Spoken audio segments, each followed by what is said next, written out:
Hello cricket friends, 2025 mega action கோலாகலமாக நடந்து முடிஞ்சிருக்கு.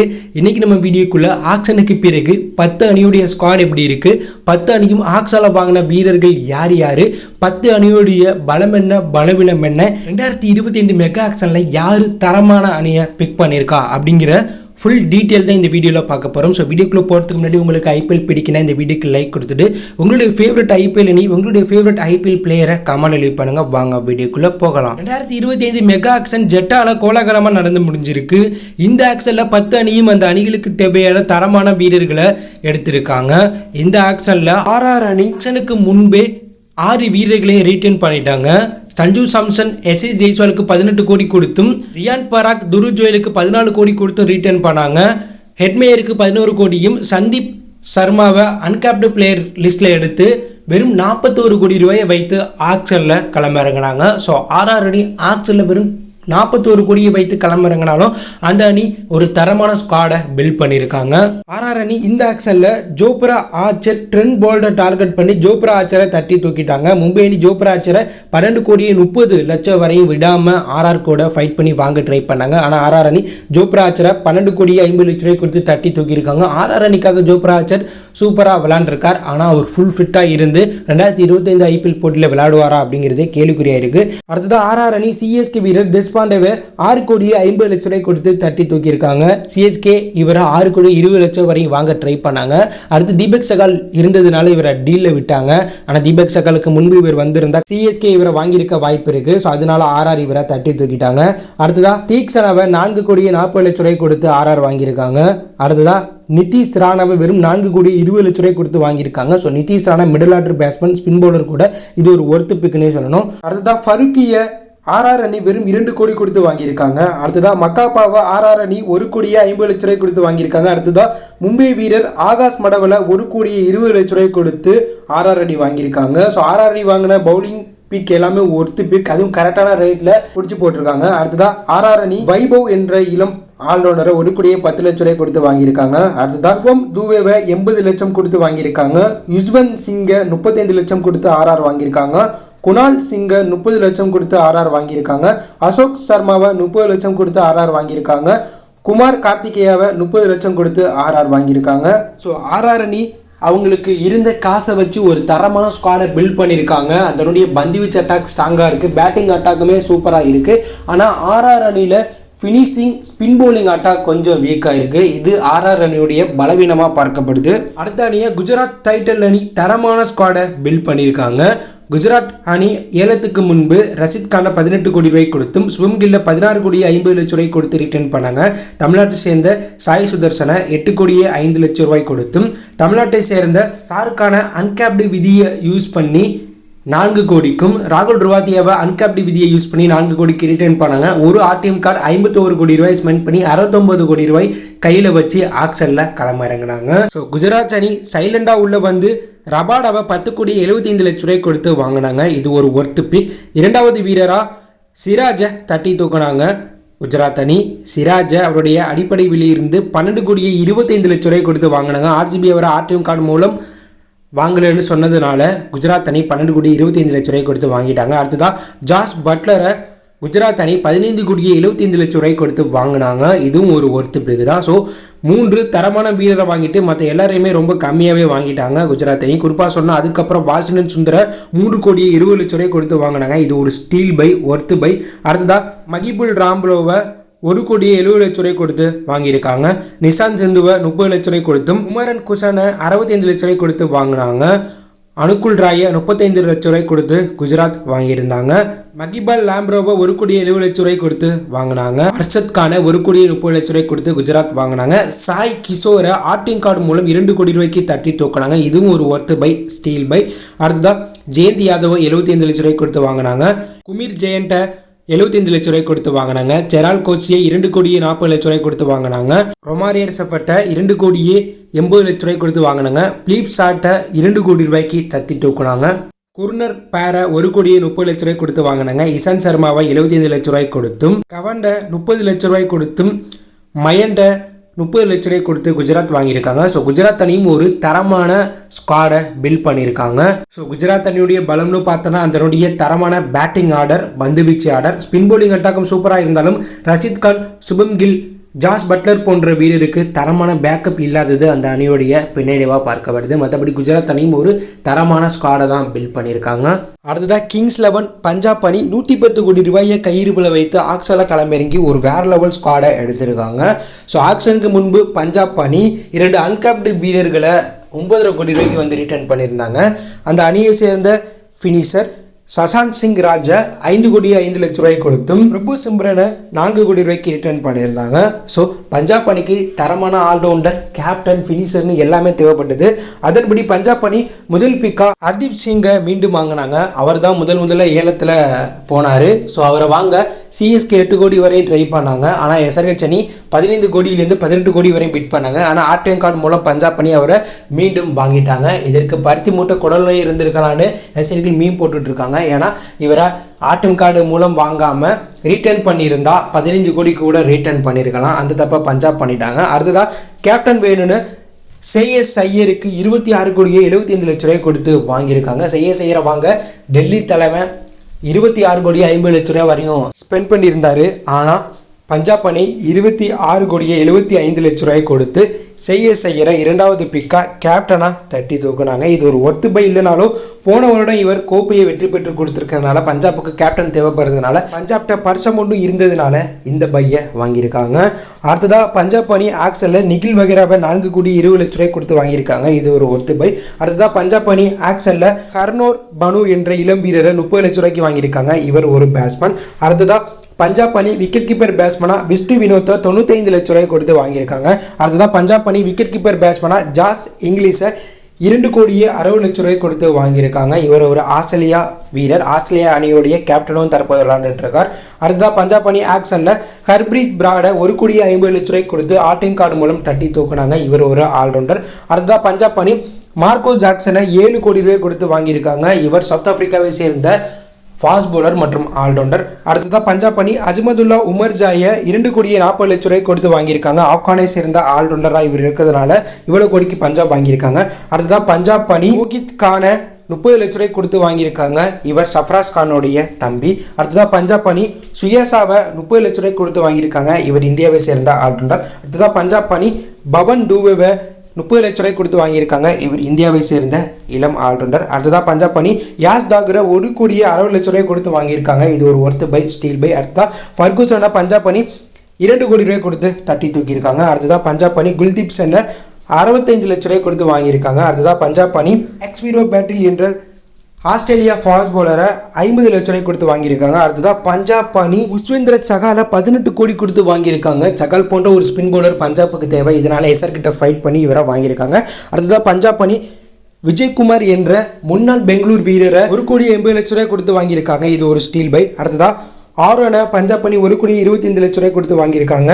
மேக்ஸில் பஞ்சாப் அணி 4 கோடி 20 லட்ச ரூபாய் கொடுத்து சிஎஸ்கே கிட்ட ஃபைட் பண்ணி வாங்கியிருக்காங்க. அடுத்ததாக மார்க்கஸ் ஸ்டானிஸை பஞ்சாப் அணி 11 கோடி ரூபாய் கொடுத்து தட்டி தூக்கியிருக்காங்க. ஸோ பஞ்சாப் அணி அவங்க கிட்ட இருந்த அதிக அமௌண்ட்டை வச்சு தரமான ஸ்குவாடை பில்ட் பண்ணியிருக்காங்க. ஸோ பஞ்சாப் அணியுடைய மிடில் ஆர்டர் பேட்டிங் கடப்பார பேட்டிங்காக இருக்குது. பேட்டிங் அட்டாக்குமே டீசெண்டாக இருக்குது. பந்துவீச்சு அட்டாக் ஸ்ட்ராங்காக இருக்குது. ஆனால் பஞ்சாப் அணியில் தரமான ஆல்ரவுண்டர் கொண்ட ஸ்பின் பவுலர் இல்லை. ஓப்பனிங்குமே வந்து பார்த்தீங்கன்னா பேக்கப் பேட்ஸ்மேன்கள் பெருசாக யாரும் இல்லை. நிறைய ஆல்ரவுண்டர்கள் இருக்காங்க.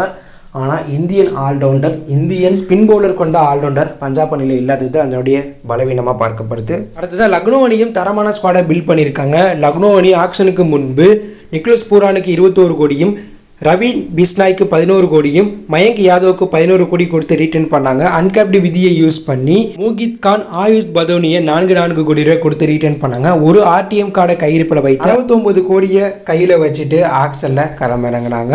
ஸோ லக்னோ அணிக்கு தரமான இந்தியன் மிடில் ஆர்டர் பேட்ஸ்மேன் மற்றும் ஃபாஸ்ட் பவுலர் ஸ்பின் பவுலர்லாம் தேவைப்பட்டாங்க. அதன்படி இந்த ஆக்ஷனில் லக்னோ அணி ரிஷப் பண்டை வாங்க ஃபைட் பண்ணாங்க. ஸோ ரிஷப் பண்டோடைய அடிப்படை விலை 2 கோடி. இவரை வாங்க ஆர்ஜிபி எஸ்ஆர்ஹெச் போட்டி போட்டாங்க லக்னோ கூட. ஆனால் லக்னோ அணி விடாப்பொடியாக 20 கோடி வரையும் ஸ்பெண்ட் பண்ணி அவரை வாங்கிட்டாங்க.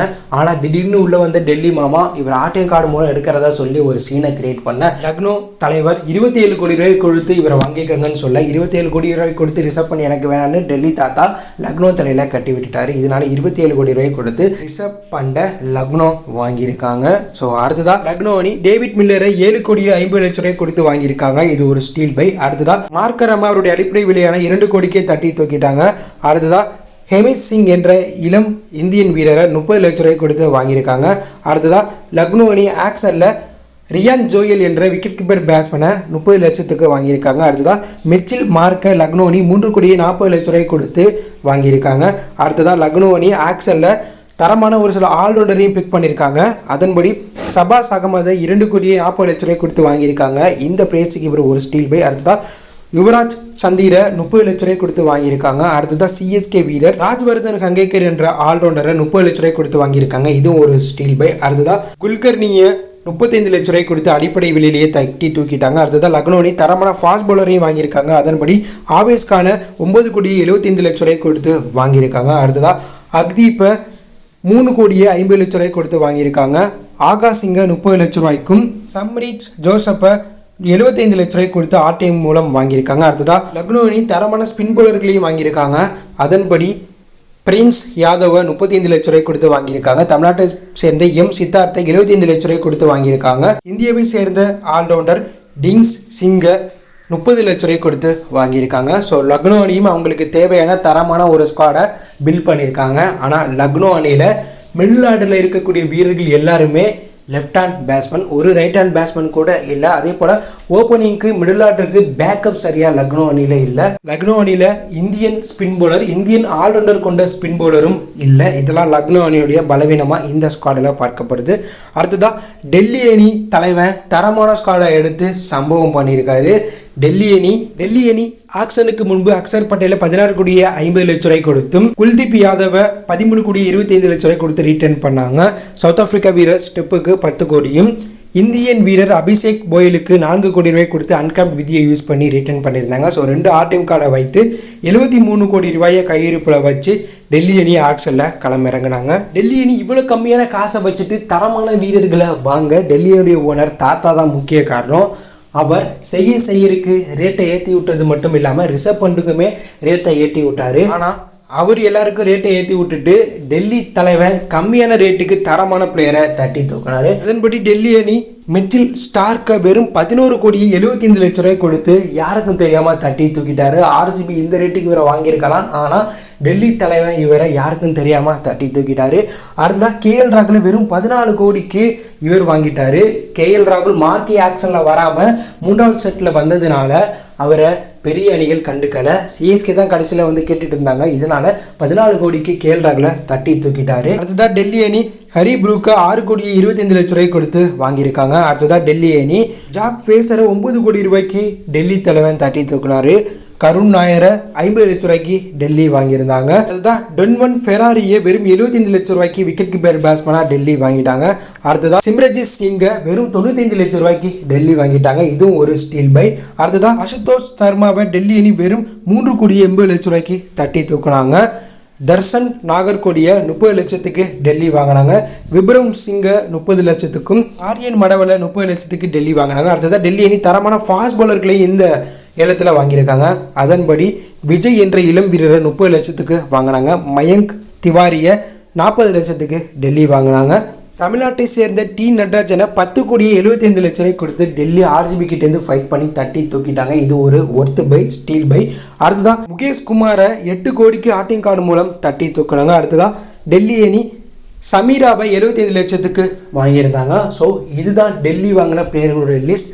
டெல்லி அணி தரமான பந்து வீச்சாட்டாக்க கம்மியான ரேட்டுக்கு வாங்கியிருக்காங்க. நீங்களே பாருங்கள், ஸ்டார்க், முகேஷ் குமார், டி நடராஜன், டெல்லியுடைய பந்து வீச்சு மிரட்டலாக இருக்குது. பேக்குமே நல்லா இருக்குது. பேட்டிங் அட்டாக்குமே வந்து பார்த்தீங்கன்னா சூப்பராக இருக்குது. ஆனால் டெல்லி அணியில் பேக்கப் வந்து பெருசாக இல்லை, அது அதனுடைய பின்னடைவாக பார்க்கப்பட்டாலும் கரெக்டான தொகைக்கு நல்ல பிளேயரை டெல்லி எடுத்திருக்காங்க. ஸோ டெல்லி அணியும் வந்து பார்த்தீங்கன்னா பேட்டிங் பந்து வீச்சில் ஸ்ட்ராங்காகவே இருக்காங்க. அடுத்ததான் எஸ்ஆர்ஹெச் அணி ஆக்ஷனுக்கு முன்பு 5 வீரர்களை ரிட்டர்ன் பண்ணியிருந்தாங்க. ஹென்ரி கிளாசனை 23 கோடி ரூபாய் கொடுத்து ரிட்டர்ன் பண்ணியிருந்தாங்க. கம்மிங்ஸுக்கு 18 கோடியும், அபிஷேக் சர்மா, டிம் டேவிட்டுக்கு 14 கோடியும், இந்தியன் ஆல்ரவுண்டர் நிதிஷ் குமாருக்கு 6 கோடி ரூபாய் கொடுத்துருந்தாங்க. ஸோ ஆக்ஷனுக்கு முன்பு 75 கோடி ரூபாய் செலவு பண்ணியிருந்தாங்க. வெறும் 45 கோடி ரூபாய் கையிருப்பில் வச்சு ஒரு அன்கேப்டு ஆர்டிஎம் கார்டை கையிருப்பில் வைத்து ஆக்ஷனில் கிளம்பிறங்கினாங்க. ஆனால் எஸ்ஆர்ஹெச் அணி இந்த ஆக்ஷனில் அந்த அன்கேப்டு ஆர்டிஎம் கார்டை யூஸே பண்ணலை.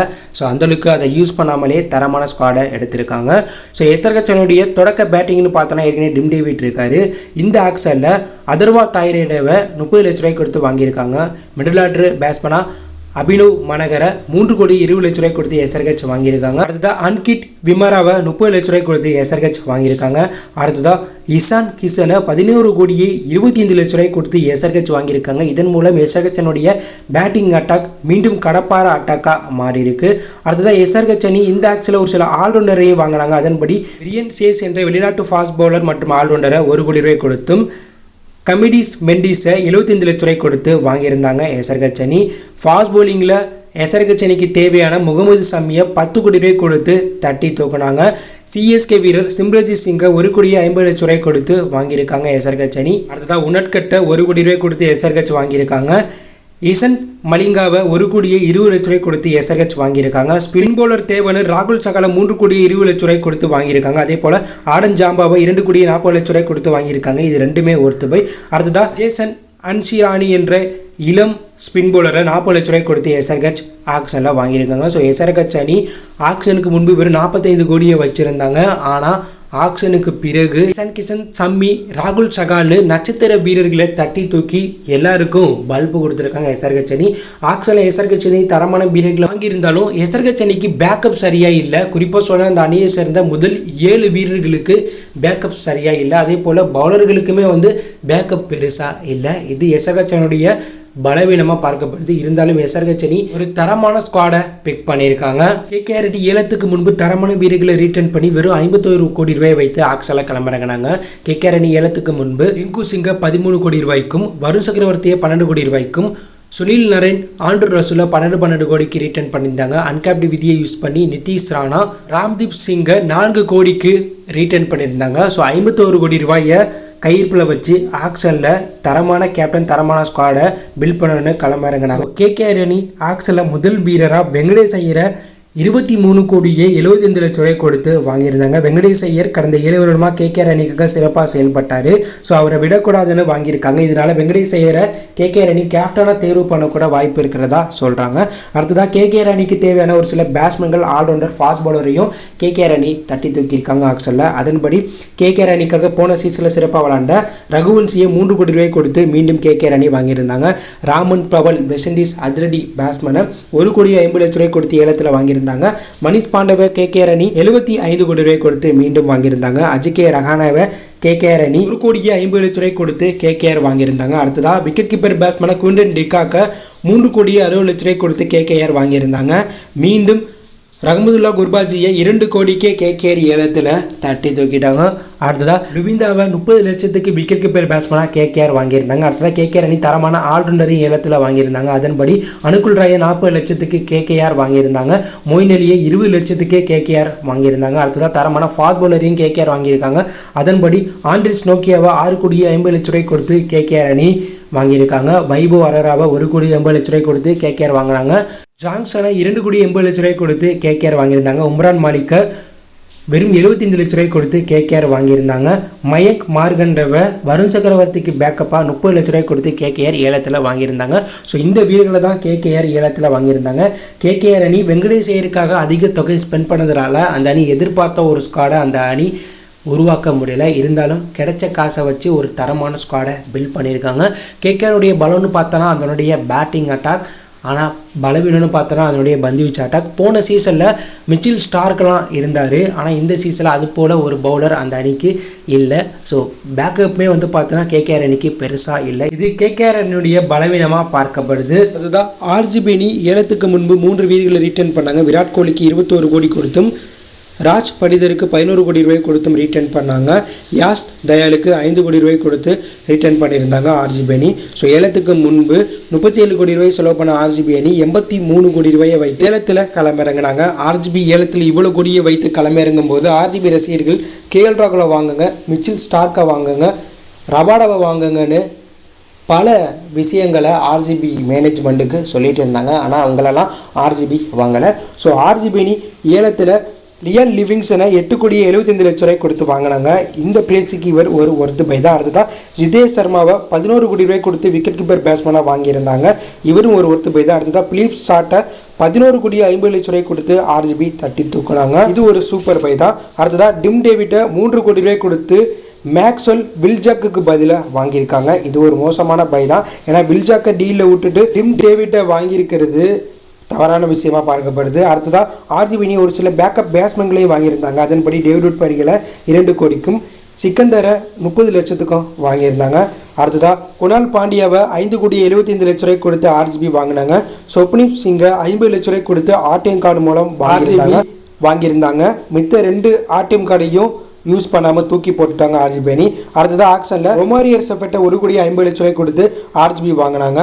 மனோஜை 30 லட்ச ரூபாய் கொடுத்து ஆர்சிபி வாங்கினாங்க. ஜோப்பர் பேட்டையில் 2 கோடி 60 லட்ச ரூபாய் கொடுத்து ஆர்சிபி வாங்கியிருந்தாங்க. ஹசல்வுட்டை 12 கோடி 50 லட்ச ரூபாய் கொடுத்து ஆர்சிபி தட்டி தூக்குனாங்க. ரஷித் தாரை 6 கோடி ரூபாய் கொடுத்து ஆர்சிபி வாங்கினாங்க. புவனேஸ்வர் குமாரை 10 கோடி 75 லட்ச ரூபாய் கொடுத்து ஆர்சிபி வாங்கினாங்க. இது ஒரு ஒர்த்து பை தான். அடுத்ததான் நூவன் துஷாராவை 1 கோடி 60 லட்ச ரூபாய் கொடுத்து ஆர்சிபி வாங்கினாங்க. லுங்கி சாங்கி நெகிடியை 1 கோடி ரூபாய் கொடுத்து ஆர்சிபி பேக்கப் வீரராக வாங்கியிருக்காங்க. சிங்கை 30 லட்ச ரூபாய் கொடுத்து ஆர்சிபி வாங்கியிருக்காங்க. சுயாசா சர்மாவை 2 கோடியே 60 லட்ச ரூபாய் கொடுத்து ஆர்சிபி வாங்கியிருக்காங்க. மோகித்தை 30 லட்ச ரூபாய் கொடுத்து ஆர்சிபி வாங்கியிருக்காங்க. ஆர்சிபி அணி வழக்கமாக அதனுடைய பந்து வீச்சில் சொதப்பல் பண்ணிடுவாங்க ஆக்ஷனில். ஆனால் இந்த வாட்டி ஒரு சூப்பரான பந்து வீச்சு ஸ்குவாடை எடுத்திருக்காங்க ஆர்சிபி அணி. ஆனால் ஆர்சிபி அணி ஆர்டிஎம் கார்டையும் சூப்பராக யூஸ் பண்ணி சிராஜ் வில்ஜாக் போன்ற வீரர்களை எடுத்திருக்கலாம். அப்படின்னா விஜயகுமார் அக்தீப் போன்ற வீரர்களையும் எடுத்திருக்கலாம். ஸோ அவங்களெல்லாம் ஆர்டிஎம் கார்டு மூலம் வாங்காமல் இல்லை விட்டதை ஆர்சிபி ரசிகர்களாலேயே ஏற்றுக்க முடியலை. ஆர்சிபி அணி ஒரு தரமான பேட்டிங் பந்து வீச்சு ஸ்குவாடை பில்ட் பண்ணியிருக்காங்க. ஆனால் ஆர்சிபி அணி தரமான பேக்கப்பை ஆக்ஷனில் எடுக்கலை. அதுக்கு அந்த அணி ஆக்ஷனில் மிச்சர் தின்னுட்டு இருந்தது முக்கிய காரணம். அதுதான் மும்பை இந்தியன்ஸ் அணி தரமான பிளேயர்களை வாங்கி வேறு லெவல் ஸ்குவாடை பில்ட் பண்ணி சம்பவம் பண்ணியிருக்காங்க. மும்பை இந்தியன்ஸ் அணி ஏலத்துக்கு முன்பு 5 வீரர்களை ரீட்டர்ன் பண்ணியிருந்தாங்க. அதன்படி பும்ராக்கு 18 கோடியும், சூரியகுமார் யாதவ், ஹர்திக் பாண்டியாவுக்கு 16 கோடியே 35 லட்ச ரூபாய் கொடுத்து ரீட்டர்ன் பண்ணியிருந்தாங்க. ரோஹித் சர்மாவுக்கு 16 கோடியே 30 லட்சமும், திலக் வர்மாக்கு 8 கோடி கொடுத்து ரீட்டர்ன் பண்ணியிருந்தாங்க மும்பை இந்தியன்ஸ் அணி. ஏலத்துக்கு முன்பு வெறும் 45 கோடியை கையிருப்பில் வைத்து தரமான ஸ்குவாடை கட்டமைக்க வேண்டிய இடத்துல மும்பை இருந்தாங்க.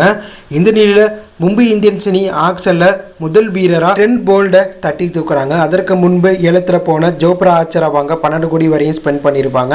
ஆனால் ஆர்ஆர் அவரை வாங்கினதுனால ட்ரெண்ட் போலை 12 கோடி 50 லட்ச ரூபாய் கொடுத்து மும்பை அணி தட்டி தூக்கிட்டாங்க. இதன் மூலம் பும்ரா ட்ரெண்ட் போல்ட் காம்போ மீண்டும் மும்பை அணிக்கு வந்திருக்கு. அடுத்ததாக யாரும் எதிர்பார்க்காத தீபக் சகால மும்பை இந்தியன்ஸ் அணி சிஎஸ்கே கிட்டேருந்து தட்டி பறிச்சாங்க. அதற்கு முன்பு ஏலத்தில் வந்த புவியை வாங்க 10 கோடி வரையும் செலவு பண்ணியிருப்பாங்க மும்பை அணி. ஆனால் ஆர்சிபி அவரை வாங்கினதுனால தீபக் சகால திடீர்னு உள்ளே வந்து தட்டி தூக்கிட்டாங்க மும்பை இந்தியன்ஸ் அணி. தீபக் சகால மும்பை அணி 9 கோடியே 25 லட்ச ரூபாய் கொடுத்து வாங்கியிருக்காங்க.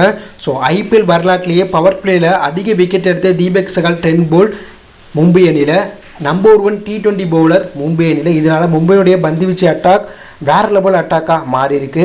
அதை விட மும்பை அணி ஆக்ஷனில் வில்ஜாக்கை சைலண்டாக இருந்து தட்டி தூக்குனது தான் பெரிய சம்பவம். வில்ஜாக்கை மும்பை அணி 5 கோடியே 25 லட்ச ரூபாய் கொடுத்து தட்டி தூக்குனாங்க. அடுத்ததான் மும்பை இந்தியன்ஸ் அணி அல்லா கர்ஜானை வெறும் 4 கோடியே 80 லட்ச ரூபாய் கொடுத்து தட்டி தூக்குனாங்க. இதுவும் ஒரு ஒர்த்து பை தான். அடுத்ததான் மும்பை அணி ஒரு சில தரமான பேக்கப்பையும் வாங்கியிருந்தாங்க. அதன்படி பெவனை 30 லட்ச ரூபாய் கொடுத்து வாங்கினாங்க. சிஎஸ்கே வீரர் மிச்சில் சாட்னரை 2 கோடி ரூபாய் கொடுத்து மும்பை வாங்கி சம்பவம் பண்ணாங்க. ராபின் மென்ஸை 85 லட்ச ரூபாய் கொடுத்து விக்கெட் கீப்பர் பேட்ஸ்மேனாக வாங்கியிருக்காங்க. மேலும் ரியால் ரிக்கெல்டனை 1 கோடி ரூபாய் கொடுத்து விக்கெட் கீப்பர் பேட்ஸ்மேனாக ஃபாரின் விக்கெட் கீப்பர் பேட்ஸ்மேனாக மும்பை வாங்கியிருக்காங்க. கிசானை 30 லட்ச ரூபாய் கொடுத்து வாங்கியிருக்காங்க மும்பை அணி.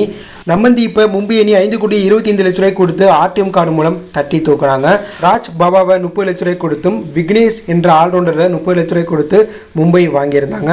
அடுத்ததா அஸ்வினி குமாரை 30 லட்ச ரூபாய் கொடுத்து மும்பை வாங்கியிருந்தாங்க.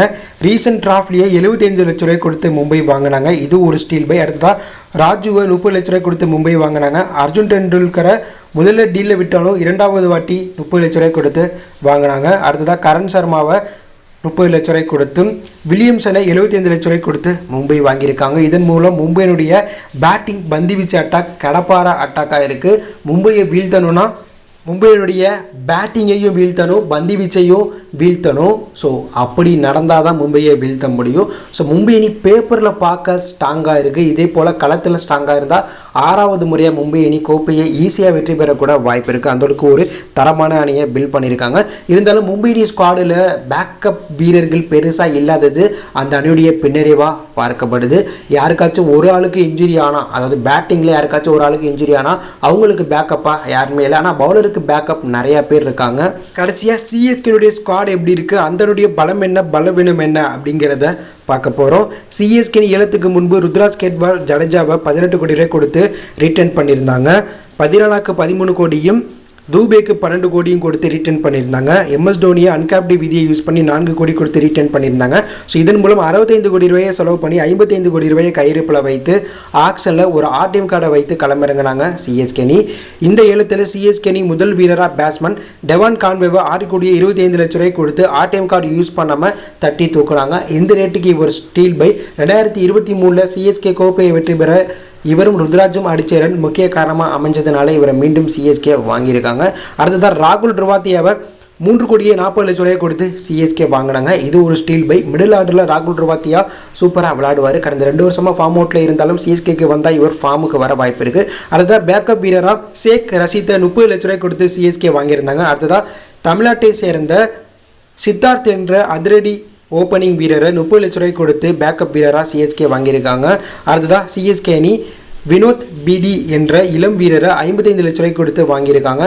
அடுத்ததாக சிஎஸ்கே அணி ரச்சின் ரவீந்திராவை சிஎஸ்கே அணி 4 கோடி ரூபாய் கொடுத்து ஆர்டிஎம் கார்டு மூலம் தட்டி தூக்கினாங்க. இவர் ஆர்டிஎம் கார்டு மூலம் வாங்க ட்ரை பண்ணாங்க. ஆனால் பஞ்சாப் விடாப்பொடியாக இருந்ததுனால 4 கோடி ரூபாய் கொடுத்த ரச்சின் ரவீந்திராவை ஆர்டிஎம் கார்டில் வாங்கியிருக்காங்க. ரச்சின் ரவீந்திராவை சிஎஸ்கே வாங்கினது நல்ல பை தான். ஆனால் ஆர்டிஎம் கார்டு மூலம் வாங்காமல் ஒரு 5லேருந்து 6 கோடி ரூபாய் வரையும் பிட் பண்ணி வாங்கியிருந்து ஒரு ஆர்டிஎம் கார்டை வச்சுருந்தா தீபக் சகால், டெஸ்பாண்டே போன்ற பவுலரை எடுத்திருக்கலாம். ஸோ இங்கே சிஎஸ்கே கோட்டை விட்டுட்டாங்கன்னு தான் ஃப்ரெண்ட்ஸ் சொல்லணும். அடுத்ததாக சிஎஸ்கே அணி அஸ்வினை 9 கோடியே 75 லட்ச ரூபாய் கொடுத்து வாங்கியிருந்தாங்க.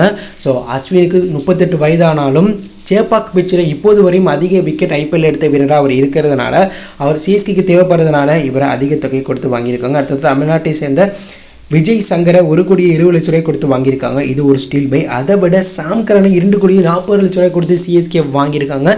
ஸோ 4 வருடத்துக்கு பிறகு மீண்டும் சாம் கரன் சுட்டிக்குள்ளே சிஎஸ்கே அணிக்காக விளையாட போகிறார். அடுத்ததான் சிஎஸ்கே அணி டெஸ்பாண்டே, தீபக் சகாலை டீலில் விட்டதுனால அன்குட் கன்போஜை 3 கோடியே 40 லட்ச ரூபாய் கொடுத்து மும்பை கிட்டேருந்து ஃபைட் பண்ணி வாங்கியிருக்காங்க. இவர் ரஞ்சி டிராஃபியில் அதிக விக்கெட் எடுத்து சாதனை படித்தார். இது ஒரு ஸ்டீல் பை. அதை விட தீபக் கூடாவை 1 கோடியே 75 லட்ச ரூபாய் கொடுத்து வாங்கியிருக்காங்க. இவர் ஒரு ஆல்ரவுண்டர். இந்த ரேட்டுக்கு இவர் ஒரு ஒர்த்து பை. அடுத்ததாக ஃபாரின் ஆல்ரவுண்டர் ஜெமிஸ் ஓவர்டனை 1 கோடியே 50 லட்ச ரூபாய் கொடுத்து சிஎஸ்கே வாங்கியிருக்காங்க. அடுத்ததாக கமலேஷ் நாகர்கோடியை 30 லட்ச ரூபாய் கொடுத்து சிஎஸ்கே வாங்கியிருக்காங்க. ராமகிருஷ்ணா என்ற இளம் ஆல்ரவுண்டரை 30 லட்ச ரூபாய் கொடுத்து சிஎஸ்கே வாங்கியிருக்காங்க. அடுத்ததாக கலீல் அகமதை 4 கோடியே 80 லட்ச ரூபாய் கொடுத்து சிஎஸ்கே வாங்கியிருக்காங்க. இந்த ரேட்டுக்கு இவர் ஒருத்து பை. போன வருடம் டெல்லி அணிக்காக சிறப்பாக பந்து வீசி இந்திய அணியில் இடம்பெற்றார். லெஃப்டில் பந்து வீசுவார். ஸோ இவர் அணிக்குள்ளே வந்திருக்கிறது ஒரு பலமான விஷயமா பார்க்கப்படுது. அடுத்ததாக முகேஷ் சௌத்ரியை 30 லட்ச ரூபாய் கொடுத்து மீண்டும் சிஎஸ்கே வாங்கியிருக்காங்க. தமிழ்நாட்டை சேர்ந்த குர்பஜித் சிங்கை 2 கோடியே 20 லட்ச ரூபாய் கொடுத்து சிஎஸ்கே வாங்கியிருக்காங்க. இவர் தற்போது தமிழ்நாடு அணிக்காக சிறப்பாக பந்து வீசிட்டு இருக்கனால இவரை சிஎஸ்கே வாங்கியிருக்காங்க. அடுத்ததாக நாட்டன் எலிஸை 2 கோடி ரூபாய் கொடுத்து பஞ்சாப் கண்ணில் பொடியை தூவிட்டு சிஎஸ்கே வாங்கியிருக்காங்க. இந்த ரேட்டுக்கு இவர் ஒர்த்து பை. அடுத்ததாக நூர் அகமதை 10 கோடி ரூபாய் கொடுத்து சிஎஸ்கே வாங்கியிருக்காங்க. Chinaman left hand spin bowler சிஎஸ்கேக்கு தேவைன்னு இவர் இவ்வளோ கோடி கொடுத்து வாங்கியிருக்காங்க. இதனால சிஎஸ்கேனுடைய ஸ்பின் பவுலிங் அட்டாக் ஸ்ட்ராங்காக இருக்குது. இறுதியாக சிஎஸ் கோபாலை 30 லட்ச ரூபாய் கொடுத்து பேக்கப் வீரராக வாங்கியிருக்காங்க. ஸோ சிஎஸ்கே இந்த 25 பேர் கொண்ட ஸ்குவாடை வைத்து 2025 ஐபிஎல் போட்டியில் விளையாட போகிறாங்க. சிஎஸ்கே அணிக்கு தேவையான தரமான ஸ்பின் பவுலர்கள், ஆல்ரவுண்டர்கள், ஃபாஸ்ட் பவுலர்கள் இந்த ஸ்குவாடில் இருக்காங்க. இது சிஎஸ்கேனுடைய பலமாக பார்க்கப்படுது. அதே போல் சிஎஸ்கே அணிக்காக இதற்கு முன்பு விளையாண்ட சாம் கரன், அஸ்வின் அணிக்குள்ளே வந்திருக்காங்க. ஆனால் சிஎஸ்கே அணிக்காக போன வருடம் சிறப்பாக விளையாண்ட டெஸ்பாண்டாவே டீல விட்டது கொஞ்சம் சோகமான விஷயமா சிஎஸ்கேனுடைய வீக்னஸாக அந்த இடம் பார்க்கப்படுது. தீபக் சகாலையும் பிடிச்சி போட்டிருந்தாலும் நல்லா இருந்திருக்கும். மும்பை கிட்ட அவரை விட்டது தான் ஒரு மிகப்பெரிய சோகமான விஷயமா பார்க்கப்படுது. ஷார்ட்னரையுமே சிஎஸ்கே மும்பை கிட்ட விட்டுட்டாங்க. சிஎஸ்கேனுடைய பலம்னு பார்த்தோன்னா அதனுடைய பேட்டிங், பந்து வீச்சு அட்டாக், ஆல்ரவுண்டர் அட்டாக். பலவீனம்னு பார்த்தோன்னா சிஎஸ்கே அணிக்கு பேக்கப் சரியாக இல்லை. அதுலேயும் பேட்ஸ்மேன்களுக்கு பேக்கப் இல்லை. டோனிக்குமே சரியான பேக்கப் இல்லை. இது சிஎஸ்கேனுடைய பலவீனமாக பார்க்கப்படுது. இருந்தாலும் சிஎஸ்கே அணி பல ஸ்குவாடை வைத்து 5 முறை கோப்பையை ஜெயிச்சிருக்காங்க. இதனால இந்த ஸ்குவாடை வைத்து 6வது முறையும் கோப்பையை வெற்றி பெற வாய்ப்பு இருக்குது. ஸோ நீங்கள் சொல்லுங்கள், 10 ஐபிஎல் நிலை யார் தரமான ஸ்குவாடை எடுத்திருக்கா? எந்த 4 அணி பிளே ஆஃப் போக வாய்ப்பு இருக்குது? யார் 2025 கோப்பையை வெற்றி பெறுவா? உங்களுக்கு பிடிச்ச அணி தரமான ஸ்குவாடை அமைச்சிருக்காங்களா அப்படிங்கிற கருத்தை கமெண்ட்டில் லீவ் பண்ணுங்கள். இதில் பிடித்திருந்தால் லைக் பண்ணுங்கள், ஷேர் பண்ணுங்கள், கமெண்ட் பண்ணுங்கள். மறக்காம நம்ம சேனலை சப்ஸ்கிரைப் பண்ணி ஃபாலோ பண்ணுங்கள். தேங்க்யூ ஃபார் வாட்சிங்.